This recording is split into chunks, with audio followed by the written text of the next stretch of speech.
জয় জগন্নাথ। আজ আমি যাচ্ছি কলকাতা থেকে দীঘা। আমি আজকে রাইডটা একাই করব, আমার সঙ্গে আরেকজন আছে যে আমার গাড়িতেই যাবে। এখন আজকে হলো ২৬ তারিখ, ২৬/৬/২০২৫, আর রাত বাজে প্রায় ১২টা। অনেকক্ষণ ধরে ওয়েট করছি, বৃষ্টি থামছে না, গাড়িটাই বারও করতে পারিনি। মোটামুটি বেডিংটা বেঁধেছি, ভালোই চেষ্টা করেছি। এবার ওনার বেডিংটাও আছে যে আমার সঙ্গে যাচ্ছে, তাহলে আস্তে আস্তে বেরোবো আমরা, আর অপেক্ষা করা যাবে না। আমরা বেরিয়ে পড়লাম দীঘার উদ্দেশ্যে। জগন্নাথের দর্শন, প্রথমবার জগন্নাথ উৎসব দীঘার। চলুন, অনেকটা রাত হয়ে গেছে, প্রায় বাজে হলো 1টা। একটু বৃষ্টির জন্য একটু লেট হয়ে গেল। যাই হোক, গাড়িটাও ভিজে গেছে, বেডিংগুলো প্লাস্টিক দিয়ে কভার করতে পেরেছিলাম, তাই হয়তো অনেকটা রেহাই পাবো, জানি না। গোবিন্দদা মোটামুটি রেডি হয়েছে, অনেকক্ষণ বসে থাকতে হলো গোবিন্দদার বাড়িতে। গোবিন্দদা চলে আসুন। আমাদের গোবিন্দদা আসছে আজকে রাইডে, উনি আমার সঙ্গে থাকবেন। চলুন তাহলে রাত্রে দেখাবো কিভাবে গেলাম, কতটা গেলাম। বৃষ্টি প্রচণ্ড পড়ছে। আমরা কাঁথি ক্রস করলাম, যদিও অনেকটা বৃষ্টিতে আমাদের গাড়ি চালাতে হয়েছে, আর সেই জন্য আর নন্দকুমার দাঁড়ানো হয়নি। তখনও নন্দকুমারে বৃষ্টি পড়ছিল। যাই হোক, আমরা মোটামুটি এখন কাঁথি ক্রস করে একটা চায়ের দোকানে দাঁড়িয়েছি, চা খাচ্ছি। গোবিন্দদাও চা খাচ্ছে, আমাদের ভালো সাথ দিয়েছে। বৃষ্টির মধ্যেই আমরা চালিয়ে চলে এসেছি। আমার দীঘা আসতেই প্রথমে এত টাইম লাগলো, তাই যাই হোক, জগন্নাথের প্রথমবারের উৎসব, আমরা তাই জন্যেই এসেছি। একটু কষ্ট করতে হবে। লাগেজগুলো মোটামুটি ঠিক আছে, তবে গাড়িটা কাদায় একদম নষ্ট হয়ে গেছে, দেখতেই পাচ্ছেন। গাড়িটা কাদায় একদম পুরো 12টা বেজে গেছে। যাই হোক, ফাইনালি 7:30-7টার মধ্যে আমরা সমুদ্রের পাড়ে চলে এসেছি। আমরা তাজপুর দিয়ে ঢুকেছি, চাঁদিপুর দিয়ে বেরিয়ে যাবো, মেরিন ড্রাইভটা এনজয় করবো। আর তারপরে আমরা আস্তে আস্তে দীঘা জগন্নাথ মন্দিরের পাশ দিয়ে নিউ দীঘায় চলে যাবো। যদিও সকালবেলা ঢোকার অনেক আগেই কথা ছিল, সূর্য উদয় দেখার কথা ছিল, কিন্তু দেখতে পারিনি বৃষ্টির মধ্যে পড়ে যাওয়ার জন্য। আর গোবিন্দদা এখন সমুদ্রের ভিডিওটা করবে, আমরা গাড়িটা চালাবো মেরিন ড্রাইভের উপর দিয়ে। আপনাদেরও দেখাই মেরিন ড্রাইভটা চালাতে চালাতে। চলুন।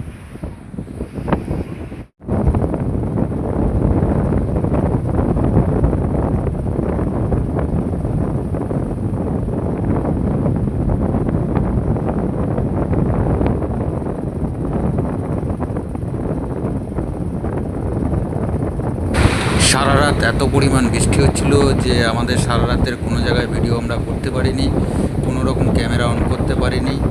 তবে সকালটা অবশ্যই দেখাবো। আমরা মেরিন ড্রাইভটাকে দেখার জন্য আমরা তাজপুর থেকে ঢুকে চাঁদিপুর থেকে বেরিয়ে এসেছি। ওখানে একটা সুন্দর মেরিন ড্রাইভ করেছে। এখন রাস্তাটা ডাইরেক্ট ভিতর দিয়ে একটা রাস্তা হয়ে গেছে, যেই রাস্তা দিয়ে আপনি সোজা দীঘায় ওল্ড দীঘার সামনে চলে আসতে পারেন। আমরা এখন ওল্ড দীঘার কাছাকাছি চলে এসেছি। ওল্ড দীঘার মুখটা ঘুরছি আমরা, যদিও আমরা বাইপাসটা ইউজ করিনি, করতে পারতাম, যেহেতু আমরা মন্দিরটা দর্শন করে যাব, তাই বাইপাস রোডটা অ্যাভয়েড করে দিয়ে আমরা ওল্ড দীঘার ভিতর দিয়ে ঢুকলাম। কারণ ওল্ড দীঘার নিউ দীঘার মাঝখানেই আপনাদের মন্দিরটা আছে, তাই মন্দিরটা দেখে যাব। চলে এসেছি মন্দিরের গেটের সামনে, আর দেখা যাক ঢুকতে দেয় কি না। অনেক পুলিশ ব্যারিকেড আছে, তবে লোকজন খুব একটা দেখতে পাচ্ছি না। এখানে দেখি কি হয়। আটকে দিয়েছে ব্যারিকেড দিয়ে, আর কোনো দিকে যেতে দেবে না, মানে এই রাস্তাটাই সোজা চলে গেছে নিউ দীঘার দিকে। আমাদের গাড়িটা ঘুরিয়ে দেওয়া হলো, আমাদের পাশ দিয়ে মন্দিরের পাশ থেকে রাস্তাটা দিয়ে চলে গেলে মন্দিরটার পিছন দিয়ে বেরিয়ে গিয়ে একটা রাস্তা আছে, সেখান থেকে আবার মেন রাস্তাটা আমরা ধরতে পারবো, মানে ওল্ড দীঘা টু নিউ দীঘার রাস্তাটা ধরতে পারবো। তবে যাওয়ার পথে ভিডিওটা দেখে ভিডিও করে নিচ্ছি, যে মন্দিরটা পুরোটাই পিছনটা সামনেটা সবটাই দেখতে পাবো, যার জন্য পুরো মন্দিরটাকে রাউন্ডে ঘুরে নিচ্ছি। আর আমাদের হোটেলেরও কাছাকাছি নিউ দীঘার, যেখানে আমরা ঢুকে আজকে রান্নাবান্না করেই খাবো। আর রান্নাবান্নার জন্য আমরা টোটাল সরঞ্জাম নিয়ে এসেছি গাড়িতে করে। আমরা রুমে ঢুকে পড়লাম। আমাদের এটা সরকারি একটা কোঅপারেটিভ থেকে আমাদের রুমটা নেওয়া ছিল, 1000 টাকা রুম প্রাইস। এখানেই আমরা একটু রান্নাবান্না করে খাবো। আর একটু বাজার করে খাবো। বাসনপত্র সব নিয়ে এসেছি, আপনাদের রুমটা ঘুরিয়ে ঘুরিয়ে দেখাই। দেখুন রুমটা খুব সুন্দর, খুব একটা খারাপ নয়, মোটামুটি থাকার মতন। বেড ফেডগুলো খুব ভালো ছিল, বাথরুম টাথরুমগুলো ঠিক ছিল, ব্যালকনি ছিল। আমরা দুপুরবেলা রান্নাবান্না করে খেয়ে দিয়ে মন্দিরের দিকে গিয়েছিলাম, কিন্তু প্রচণ্ড বৃষ্টি হওয়ার জন্য ভিডিও করতে পারিনি। ক্যামেরাটা ভালো কাজ করছিল না, কিছু ভিডিও আমরা নিতে পারিনি। আর প্রচণ্ড ভিড়ও ছিল, যার জন্য কিছু করতে পারিনি। আর ভিতরে তো ফটো তুলতে দিচ্ছিলই না সেই সময়। যাই হোক, আমরা এখন বিকালবেলা আমরা সমুদ্রের পাড়ে, নিউ দীঘার সমুদ্রের পাড়ে এসেছি। এবার অন্যান্য জায়গাগুলো মন্দির টন্দির সব ঘুরে দেখবো। তবে লোকজনের খুব ভিড় একটা দেখতে পাচ্ছি না। নিউ দীঘা বীচ দেখার পর আমরা বেরিয়ে পড়লাম আবার। এটাই হলো জাহাজ বাড়ি, সুন্দর সাজিয়েছে, তবে লাইটিংয়ের সৌন্দর্য খুব সুন্দর করেছে। দেখা যাক, খুব একটা ভিড় নেই রাস্তায়, মোটামুটি এখন যাতায়াত করা যাচ্ছে গাড়ি নিয়ে। এখন বাজে বেলা সন্ধ্যা 6টা। তাহলে আমরা লাইটিংগুলো দেখতে থাকি এবং ভিডিওটা করতে থাকি। আর গোবিন্দদা খুব সুন্দর ভিডিও করছে, চেষ্টা করছে, প্রথমবার তো একটু অসুবিধা হচ্ছে। আর দীঘা একদম রমরম সেজে উঠেছে, লাইটে বন্যা, মনে হচ্ছে যেন আমাদের কলকাতার দুর্গাপুজো। দেখি এইবারও কতটা যেতে দেয় বাইক নিয়ে, তারপরে আমরা দেখতে থাকি যে কতটা যেতে পারি এবার বাইক নিয়ে। সত্যি মানে দীঘাটাকে এত সুন্দর সাজিয়েছে যা চিন্তা করার মতন না। মানে লাইটিং এত সুন্দর করেছে, খুব সুন্দর লাগছে। আমি ভারকালা গিয়েছিলাম, কেরালার ভারকালা, সেখানেও এরকম লাইট আর সৌন্দর্য মানে মুগ্ধ করবে। এখানেও আমাদের মানে দীঘা হলো, এখন আমরা ভারকালাই বলবো বা গোয়া বলতে পারি। খুব সুন্দর লাগছে। মন্দিরের দিকে আগাচ্ছি আস্তে আস্তে, দেখা যাক কী কী করা যায়। মন্দিরের কাছাকাছি চলে এসেছি, কী কী দেখবো আর কীভাবে ঢুকবো বা কটা অবধি ঢুকবো সবটাই আপনাদের দেখাবো। চলুন তাহলে দেখতে থাকি।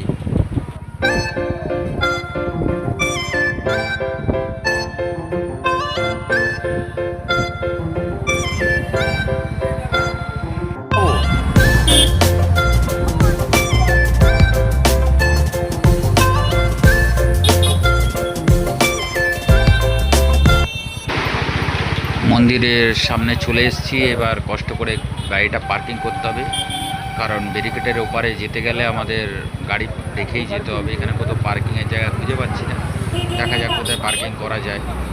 আর তারপরে ওই লাইনে দাঁড়াতে হবে, লাইনে দাঁড়িয়ে আস্তে আস্তে ঢুকতে হবে। তবে ভিড় নেই খুব একটা, একদমই ভিড় নেই। হ্যাঁ, খুব কম ভিড়, খুব কম লোকেরকে দেখতে পাচ্ছি। যাই হোক, চেষ্টা করি গাড়িটাকে পার্কিং করি, তারপরে আপনাদের দেখাবো বাকি মন্দিরের ভিতরের সব কিছু।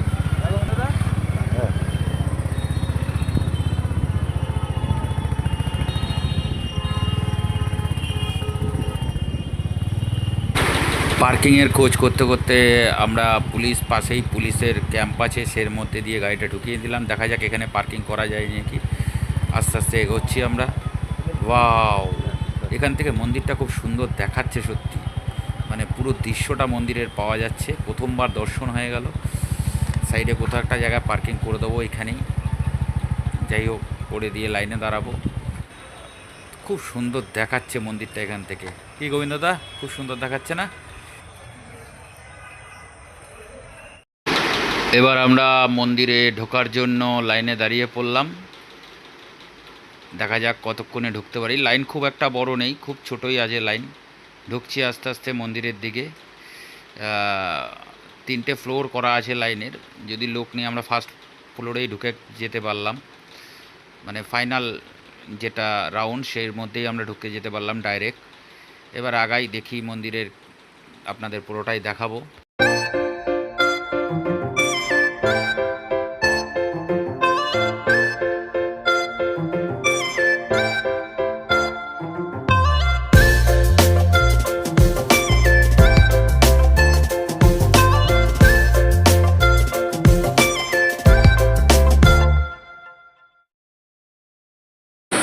আমরা একদম মন্দিরের প্রবেশদ্বারের সামনে চলে এসেছি। এখানে ভিড়টা নজর পড়ার মতন, অসংখ্য ভিড় মানুষের।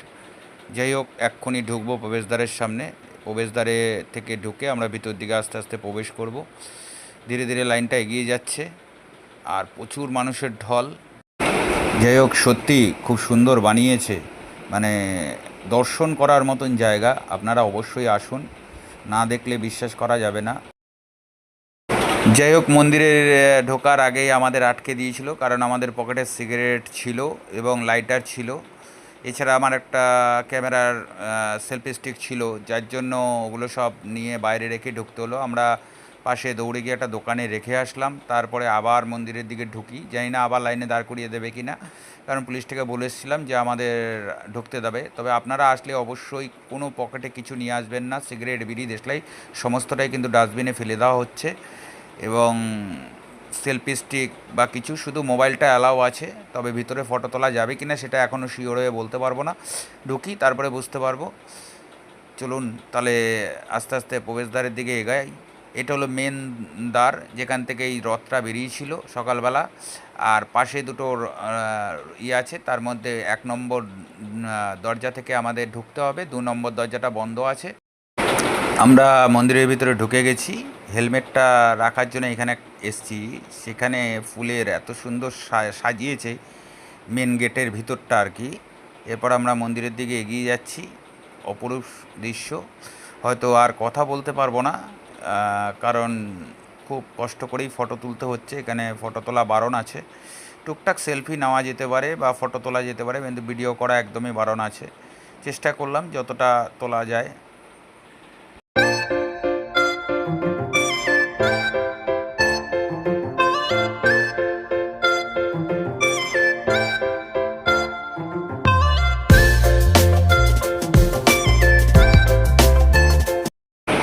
আমরা ধীরে ধীরে এগিয়ে যাচ্ছি, গোবিন্দদা আর আমি দুজনে মিলে এগিয়ে যাচ্ছি। লাইটিংয়ের সৌন্দর্য আর পরিবেশের সৌন্দর্য বর্ণনা করার মতন না, এত সুন্দর। মানে বিরাট জায়গা নিয়ে তৈরি করেছে আমাদের মুখ্যমন্ত্রীকে। এর জন্য আমি একটা বিশেষভাবে ধন্যবাদ জানাচ্ছি। মানে এত সুন্দর মন্দির, খুব মানে আমার কাছে খুব ভালো লেগেছে মন্দিরটা, খুব সুন্দর লেগেছে। আমাদের কাছে দীঘা শুধু স্নানের জন্য না, আমাদের এখন দর্শনীয় স্থানও হয়েছে। এই জন্য অসংখ্য ধন্যবাদ মমতা ব্যানার্জিকে। চলুন তাহলে দেখতে থাকি।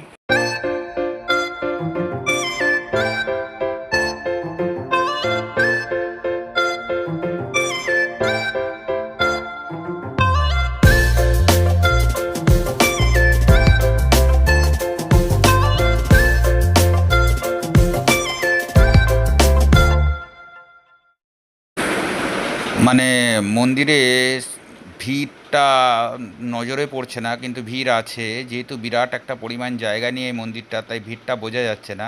মানে এমন হলো যে সমুদ্রের মধ্যে যদি একটা পাতা পড়ে থাকে সেটা নজরে পড়ে না, এরকম একটা ব্যাপার হয়ে গেছে। এটা সমুদ্রের মতন বড়, বিশাল সুন্দর, খুব ভালো লাগবে। আপনারা অবশ্যই আসবেন আর অবশ্যই এটাকে দর্শন করবেন, আপনাদের মন মুগ্ধ করবেই এটা। চলুন তাহলে মন্দিরটা পুরো ঘুরে দেখি।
আমরা মন্দির দর্শন করে বেরিয়ে আসলাম। বেরিয়ে এসে আমরা সমুদ্রের পাড় ধরে মোহনায় চলে আসলাম।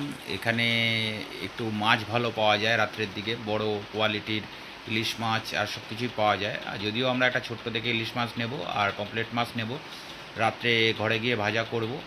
এরপর আমরা ওল্ড দীঘা বিচ ঘুরব, কারণ ওল্ড দীঘা বিচেরটা খুব সুন্দর সাজানো থাকে। আর কিছু কেনাকাটি করব, করে ঘরে গিয়ে রান্নাবান্না করব। আর তারপরে কালকে সকালবেলা আমরা আবার টুকটাক সাইড সিনে বেরোবো, যেমনি চন্দনেশ্বর, তালসারি, তারপরে আরও একটা জায়গা মন্দির ঘুরে দেখব। চলুন তাহলে আমরা এবার নিউ দীঘা বিচের দিকে কেনাকাটি করে যাই।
আমরা নিউ দীঘা বিচের সামনে চলে এসেছি।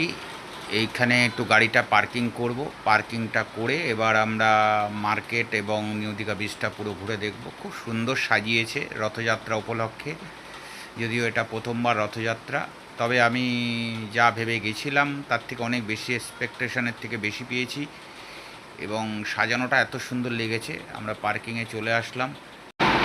পার্কিং কত লাগে দেখি। দাদা আসছে সামনে, দাদা চলে এসছে। গাড়ির জন্য লাগছে 50 টাকা আর বাইকের জন্য 30 টাকা। আমরা গাড়ি পার্কিং হয়ে গেছে। আমরা এখন ওল্ড দীঘা বিচটা পুরো ঘুরে দেখব। ওল্ড দীঘা বিচটা কিন্তু পুরো পার্কের মতন সাজানো, লাইটিং দিয়ে আরও সাজিয়ে তুলেছে। ওল্ড দীঘা বিচটা পুরো ঘুরে আমরা এখান থেকে কিছু কেনাকাটি করে আমরা রুমে ফিরে যাব এবং রুমে একটু রান্না বান্না করব, মাছ ভাজবো, খাবো, সেগুলো আপনাদের সামনে শেয়ার করব। চলুন তাহলে আমরা ওল্ড দীঘা বিচটা একটু ঘুরে দেখি।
আমরা রুমে চলে এসেছি।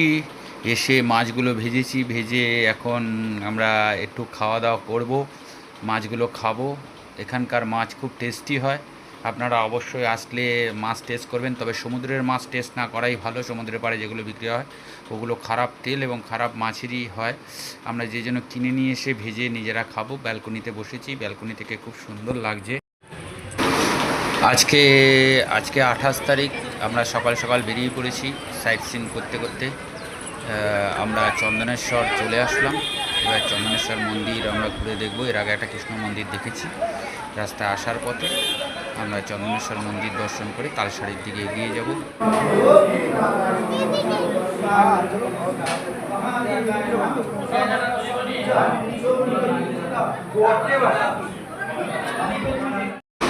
আমরা এখানে তালসারিতে চলে এসেছি। তালসারিতে এসে আমরা কিছুই দেখতে পারলাম না, কারণ ফুল জোয়ার, তাই দ্বীপটায় চলে যাওয়া গেল না।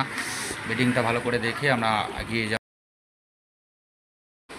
তালসারি দেখে আমরা উদয়পুর চলে আসলাম, উদয়পুর সি বিচে।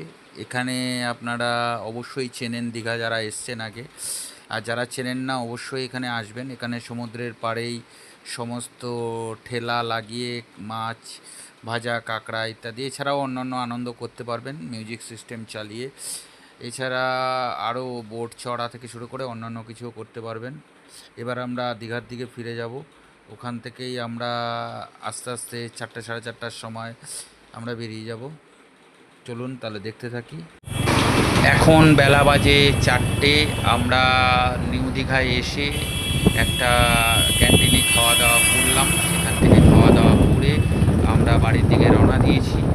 দীঘা আবার আসবো, তবে আমাদের যাওয়ার পথে আমরা একটু মোহনায় যাব, সেখান থেকে আমরা একটু মাছ কিনবো যদি পাওয়া যায়।